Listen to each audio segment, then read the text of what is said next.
Bonjour à vous tous, j'espère que vous allez bien. Je vous présente aujourd'hui une nouvelle capsule et je veux vous faire comprendre comment aider votre honneur à sortir de l'ego. Alors, pour que vous ne soyez pas perdus, je veux absolument vous dire que dans mes vidéos, et c'est très très personnel, je dirais elle pour la féminine qui pour moi est la chaser. Ok, je ne m'occupe pas du yin et du yang dans ma façon de vous expliquer des choses. Et du coup, je dis que la féminine, c'est la chaser. C'est tout simplement pour que ce soit plus clair, plus simple. Pour moi, il me semble que c'est beaucoup plus simple dans ce sens-là. Et du coup, je dirais il pour le runner et donc pour le masculin. Alors, je sais, hein, vous êtes beaucoup à être des chasers et à être quand même des hommes, hein, mais voilà, c'est juste une question de simplicité et comme je le dis à chaque fois, je sais que vous m'en voulez pas et que vous arrivez à vous adapter sans difficulté, enfin sans difficulté, avec beaucoup de gentillesse. Voilà, c'est ça que je veux dire, avec beaucoup de gentillesse parce que quand je vous ai, pendant mes consultations, des fois je vous en parle et vous me dites: «Mais oui, c'est bon, il n'y a aucun souci là-dessus» et voilà, je vous en remercie énormément.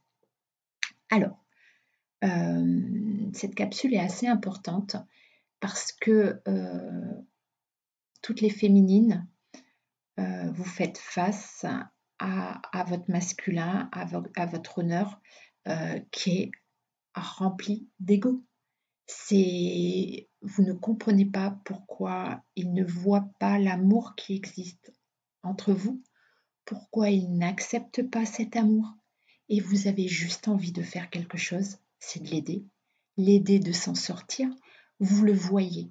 Ça, c'est très, j'allais dire, féminin, mais je pense à vous les hommes dans ce rôle de chaser, donc c'est pas très bon de le dire de cette façon-là. Ça fait vraiment partie de votre rôle, vous de chaser, c'est de en fait ressentir et comprendre dans quel état est votre honneur et vous le voyez dans son ego, vous voyez qu'il se ment à lui-même, vous voyez qu'il ne voit rien, qu'il n'arrive pas à ouvrir les yeux sur ce qu'il fait, sur sa vie, et vous avez juste envie, mais de lui dire ouvre les yeux, regarde, regarde comme tu es malheureux, regarde comme ça ne te convient pas, regarde comme ton chemin n'est pas vers où tu vas.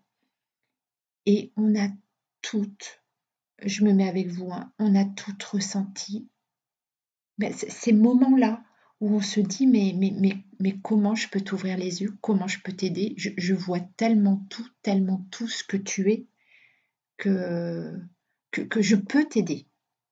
Ok, mais on ne sait pas comment. On ne sait pas comment parce que il ne nous écoute pas, il nous fuit. Alors ça, c'est sûr, il ne nous écoute pas. Il nous fuit. Il n'a pas envie d'entendre les sentiments qu'on a à son égard. On a cette impression que plus on lui fait part de nos sentiments et plus il nous fuit, plus il s'en va, plus on le perd de vue.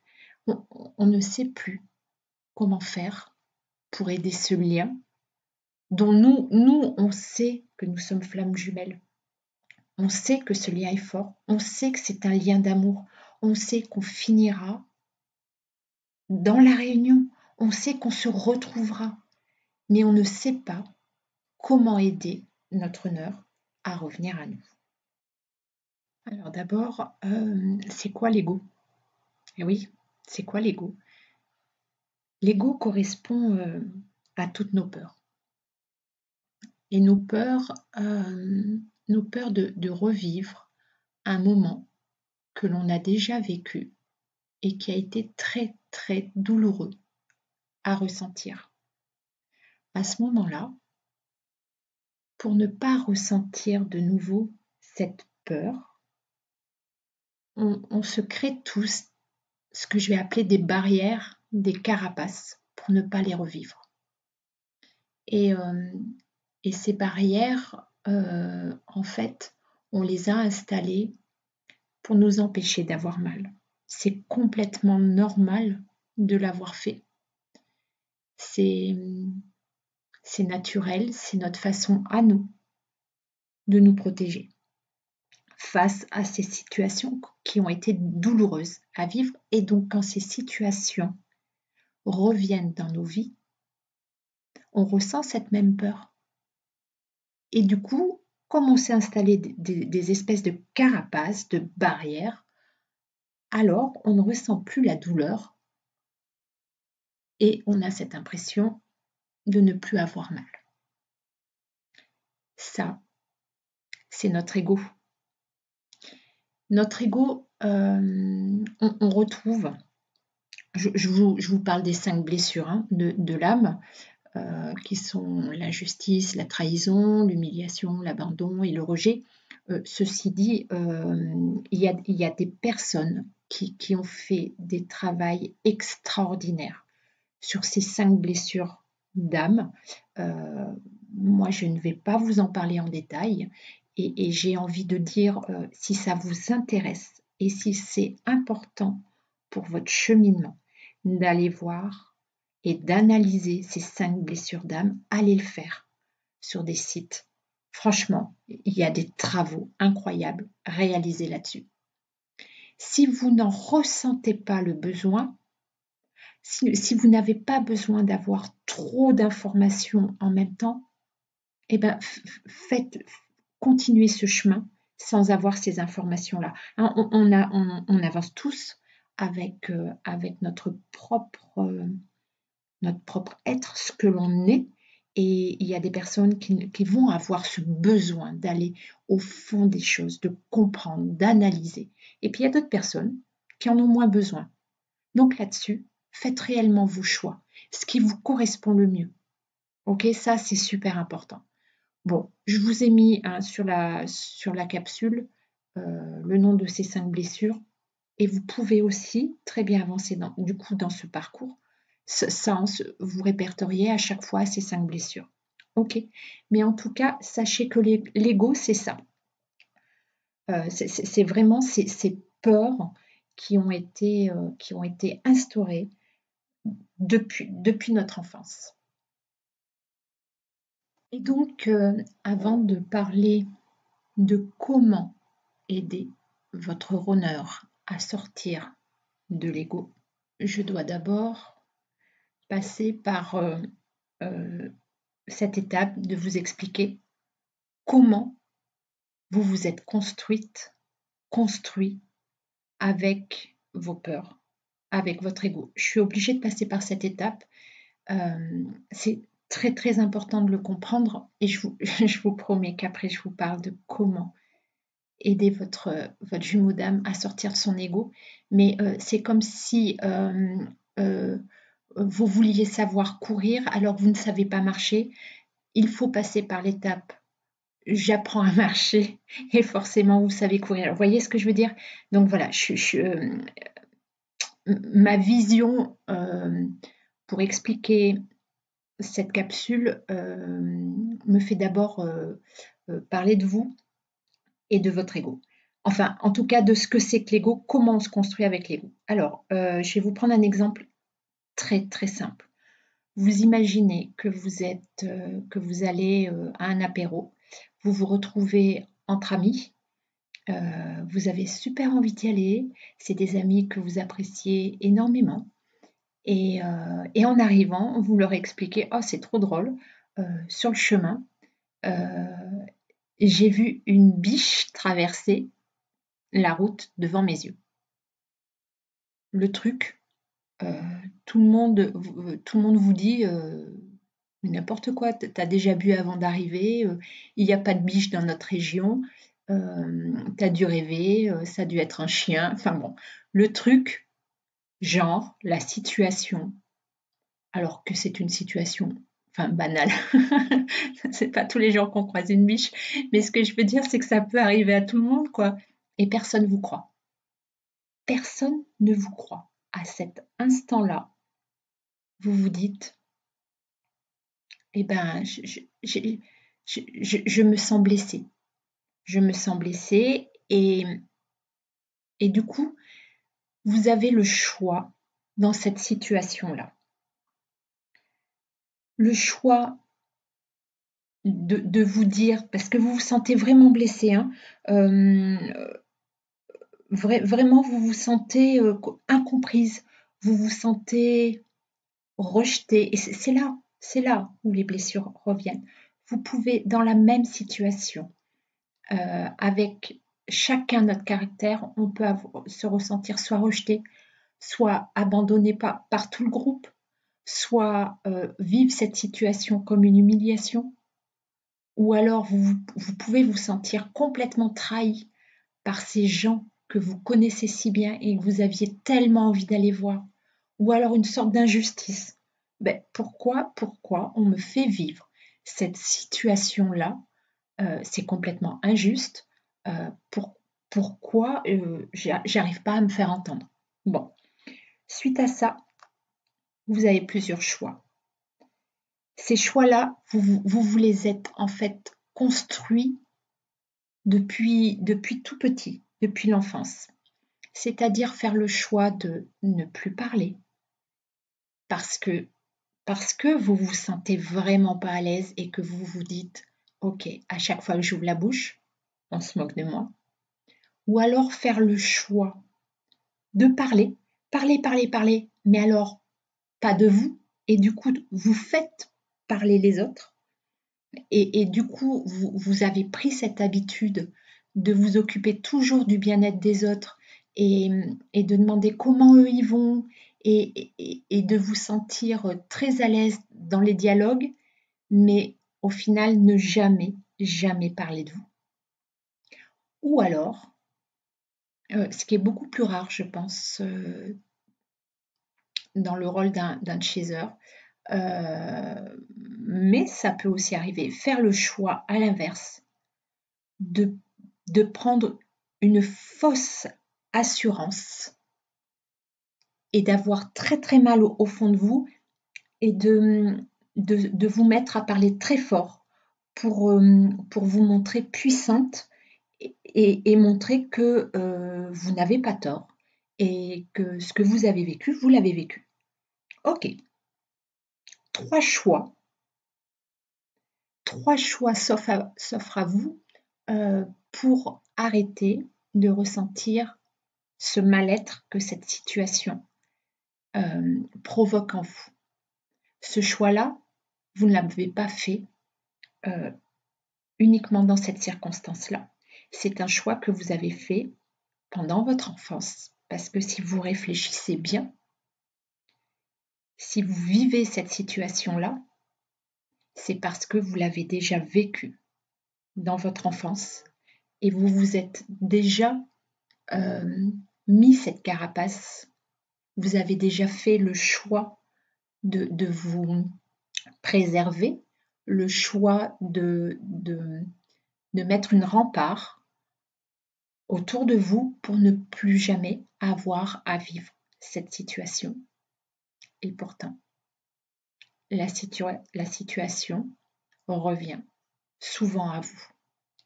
Vous la revivez assez souvent et pourtant vous faites tout pour ne jamais ressentir cette même douleur face à ce même jugement, face à cette situation où on vous dit arrête de parler, on ne te croit pas. Je pense que c'était très important de passer par cette étape-là, de vous expliquer comment on réagit tous face à une situation et comment on s'instaure nos barrières, quoi. Hein. Et maintenant, je vais vous parler de votre jumeau d'âme. Comment faire pour l'aider, pour s'en sortir.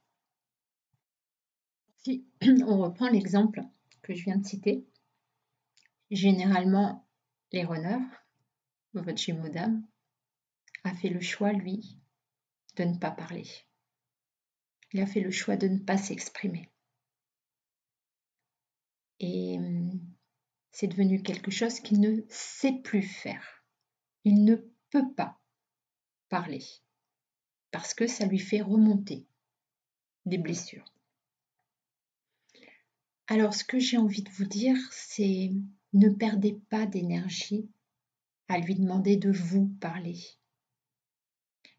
Ne vous fatiguez pas à essayer de lui faire ressortir ses émotions qu'il ressent pour vous. Ça ne sert à rien, il ne peut pas. Il n'y arrive pas. Et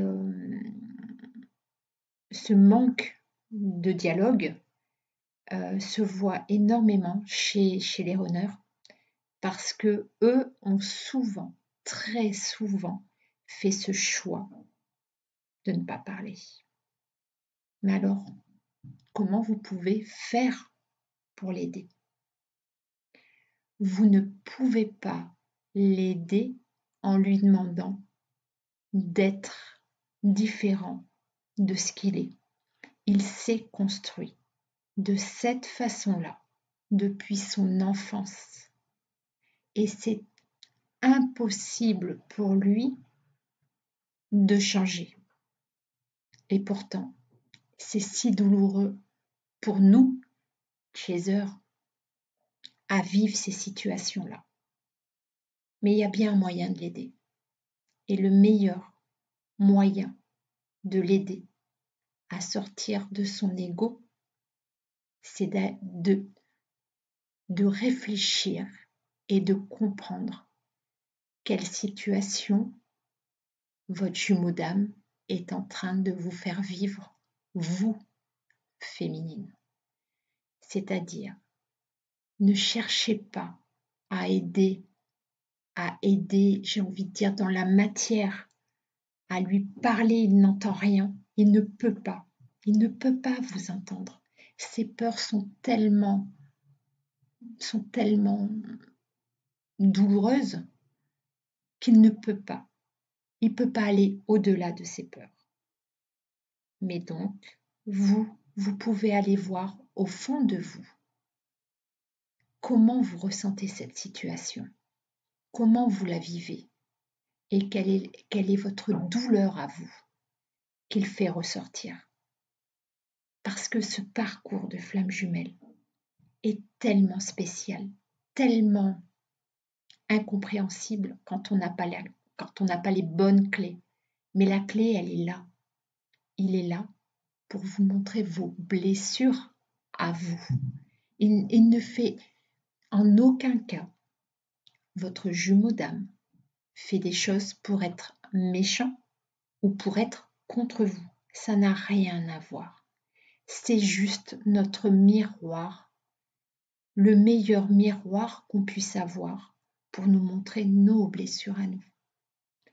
Donc à chaque fois que vous avez envie de lui dire « Ouvre les yeux, ce que tu fais, ça va pas », et bien maintenant, vous savez que la seule façon de l'aider, c'est d'aller voir vous, vos blessures à vous, ce qu'il est en train de vous montrer. Et dans cette situation où il ne vous parle pas, il ne parle pas de ses émotions, il ne dit rien face à vous, c'est parce que vous avez eu l'habitude, enfant, d'être face soit à des parents, soit à des frères et sœurs, soit dans votre entourage, dans un entourage très proche, ou alors à l'école. Mais on vous a fait vivre souvent ces situations où quelqu'un en face de vous ne s'exprimait pas, ne parlait pas. Très souvent, ce sont les parents. Des parents qui ne parlent pas, des parents qui ne vous donnent aucune information, des parents qui n'expriment jamais rien envers vous. C'est ça ce qu'il est en train de vous montrer, votre jumeau d'âme. Et donc, pour l'aider, ressentez vos émotions, ce qui va vous permettre de réaliser des nettoyages énergétiques et donc de faire disparaître en vous cette blessure d'âme. Vous pouvez l'aider uniquement en guérissant vos propres blessures d'âme. Parce que on voit bien cette situation dans l'exemple que j'ai pris. Que le fait qu'il ne parle pas, ou que le fait que vous fassiez parler les gens autour de vous. Vous voyez cette différence. Il y en a un qui ne parle pas et puis l'autre qui a besoin d'entendre. Et pourtant, la situation, la blessure d'âme est la même. C'est-à-dire que vous portez sur le lien la même peur. La peur face à une situation dans laquelle on vous a interdit de parler. On vous a interdit, en tout cas c'est comme ça que vous l'avez vécu, de vous exprimer par rapport à une situation. Mais dans ce lien de flamme jumelle, vous avez beau vivre la même situation, l'un aura fait un choix et l'autre aura fait un autre choix pour se protéger. Mais la blessure d'âme appartient au lien. C'est la même blessure d'âme finalement qui est au départ de cette façon d'être dans la matière. Et donc féminine, c'est parce que vous allez faire le nettoyage de ces émotions que vous ressentez quand votre jumeau d'âme ne parle pas face à vous, n'exprime rien. C'est grâce à votre nettoyage énergétique que vous allez permettre cette blessure qui existe sur le lien de disparaître et donc de redonner la parole à votre jumeau d'âme. Vous voyez le truc? C'est que vous ne pouvez, vous, féminine, vous ne pouvez rien faire dans la matière. Ça ne sert à rien de lui parler. Il ne peut pas. Par contre, ce que vous pouvez faire, c'est faire cette transmutation énergétique et donc de réparer votre âme, réparer votre blessure d'âme.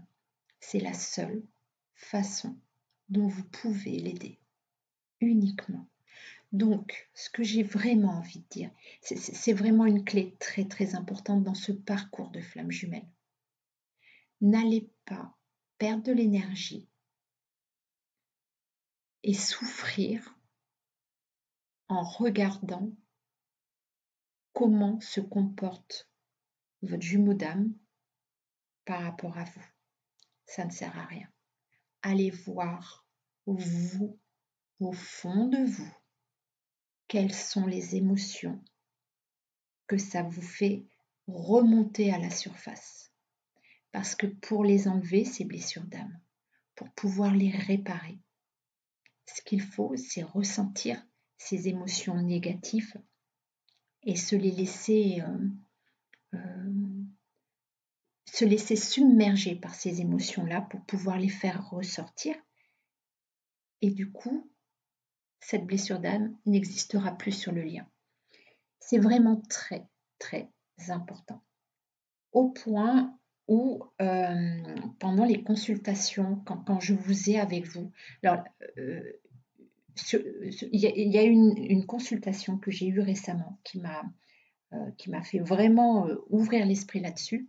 C'est que je faisais une lecture d'âme du jumeau d'âme.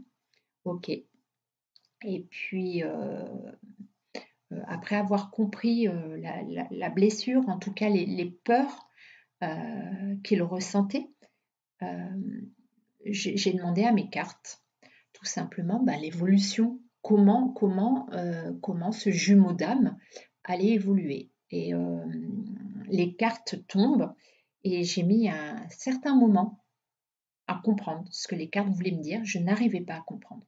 Et je disais à la personne, mais je ne comprends pas le message des cartes. Mais tout simplement parce qu'en fait, les cartes me montraient l'évolution de la personne que j'avais en face de moi. Pour vous dire à quel point quand on fait quand on parle d'une blessure d'âme, mais c'est le lien tout entier qui évolue. Ce n'est pas uniquement la personne, ce sont les deux. vous êtes liés par une énergie qui est incroyable. Vous faites un travail de duo qui est incroyable pour un développement personnel, j'ai envie de dire, pour une élévation spirituelle et qui permet d'enlever toutes ces blessures d'âme. Et c'est uniquement au moment où vous, féminine, parce que c'est vraiment votre rôle, que vous aurez fait le nettoyage de toutes les blessures d'âme que votre flamme jumelle vous aura montré qu'il y aura un changement dans ce parcours. Mais c'est réellement comme ça que ça se passe. Alors oui, c'est un parcours qui n'a rien à voir avec, j'ai envie de dire, la vie normale, avec ce qu'on nous a appris. Souvent, je le dis de cette façon-là. C'est vraiment un parcours d'une grande complexité parce que en fait, tout se passe dans l'énergie, dans l'invisible. C'est ça en fait. Tout se passe dans l'invisible. Donc, abandonner, j'ai envie de dire, l'attitude d'un couple normal, parce que ça ne fonctionne pas de cette façon. Rien n'est normal dans ce parcours, j'ai envie de dire. Mais voilà, si vous avez compris cette clé, vous allez faire vraiment avancer, votre parcours avec votre jumeau d'âme et surtout arriver à ne plus vous faire vivre des moments douloureux face à votre flamme jumelle, parce que n'oubliez pas le rôle du runner, c'est vraiment de vous montrer vos blessures à vous. Et du coup, j'espère que vous avez bien compris que la seule façon de l'aider, c'est guérir vos blessures à vous qu'il est en train de vous montrer. Parce qu'au moment où vous les aurez guéries, il n'aura plus besoin de vous les montrer. Et son attitude changera. Mais vraiment, son attitude changera. Et c'est là aussi un peu la magie de ce parcours aussi, parce qu'on parle de tout ce qui est compliqué à vivre, de ces difficultés, mais il y a aussi toute cette magie énergétique qui fonctionne. Et je vous promets que ça fonctionne de cette façon-là. Comme à chaque fois, je vous mets mon mail en barre d'infos et puis les explications si vous êtes intéressé par des guidances individuelles, des rendez-vous individuels. Sachez que ma spécificité, c'est vraiment rentrer en canalisation avec votre âme ou l'âme de votre flamme jumelle, ou également rentrer en télépathie avec vos guides pour avoir des conseils très très spécialisés. Donc n'hésitez pas, hein, voilà, tout est en barre d'infos. Moi, je vous souhaite une très très belle journée. Je vous dis à bientôt et puis je vous envoie tout plein d'amour.